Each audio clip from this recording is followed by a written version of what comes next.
Pourquoi l'échec fait mal? L'échec fait mal parce qu'on a l'impression de rester en arrière pendant que les autres avancent. Parce que l'espoir de réussir se brise. Parce qu'on n'a pas atteint le résultat. Parce qu'on a la conviction que les autres ne nous ont pas assez soutenus. Ça fait mal de voir le temps perdu. Ça fait mal de suivre les critiques des autres. Ça fait mal d'évaluer l'investissement et les dépenses. Mais avons-nous raison de sombrer dans le désespoir?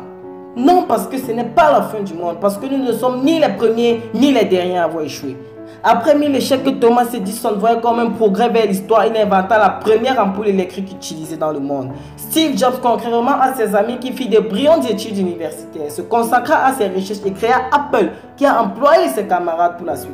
Denzel Washington n'a pas brillé à l'école, mais il est devenu un acteur célèbre dans l'histoire. Michael Jordan, exclu de son équipe de basket au lycée pour médiocrité, est aujourd'hui la plus grande des légendes du basket. Si Thomas Edison, Steve Jobs, Denzel Washington et Michael Jordan se sont relevés, pourquoi pas vous et moi?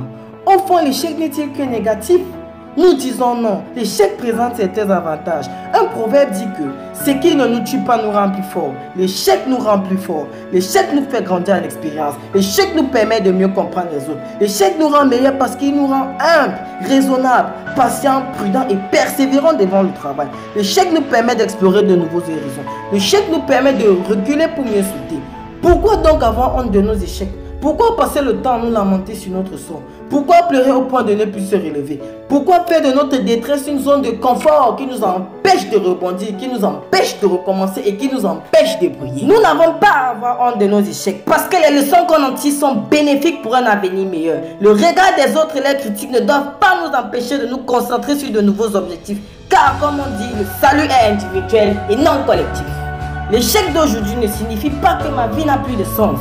L'échec d'aujourd'hui peut être la base de la réussite de demain. Ne nous laissons plus abattre par nos échecs, restons debout et revenons plus forts.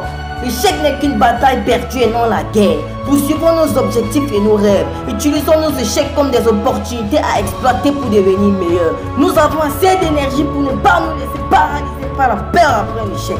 Restons forts et sereins face à l'échec. La réussite se trouve au bout de l'effort. Frères et sœurs, parents, amis et camarades, relevons-nous. Il est l'heure de reprendre le chemin. Nous avons à travers l'échec reculé. Il est temps de mieux sauter.